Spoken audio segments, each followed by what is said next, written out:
Anini was a notorious bandit who became Nigeria's most wanted criminal in the 1980s. He was initially a very simple taxi driver, who later transformed into a figure that really terrified the nation. He was born into a small village near Benin City. He was initially known as a very skilled driver, yeah, but he soon turned his talents toward a life of crime. He actually started off as a thug for political groups before forming his own gang. What made Anini particularly interesting and also terrifying was his boldness. He didn't just rob people; he staged high-profile bank robberies and also attacked police stations in broad daylight.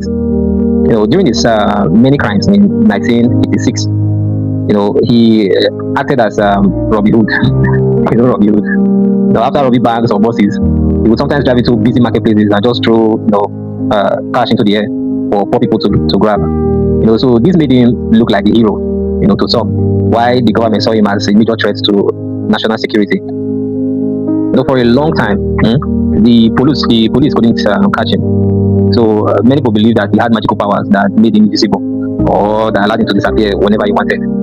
But this wasn't the reality. He actually had insiders in the police force, hierarchy in officers. A notable one of them was George Yamu.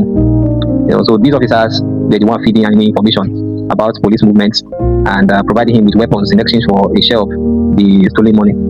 So this corruption is why he was able to stay free for so long, and made him look like he was invisible.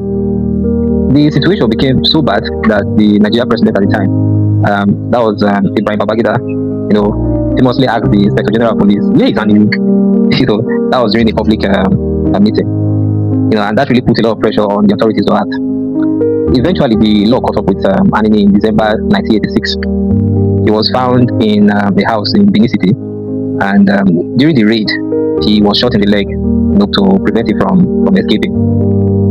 After his arrest, Anini was confined to a wheelchair because of his injuries. He actually cooperated with the authorities and revealed the names of the corrupt police officers who had been helping him. His trial was a massive media event at that time, and he was ultimately executed by a firing squad. That was in 1987.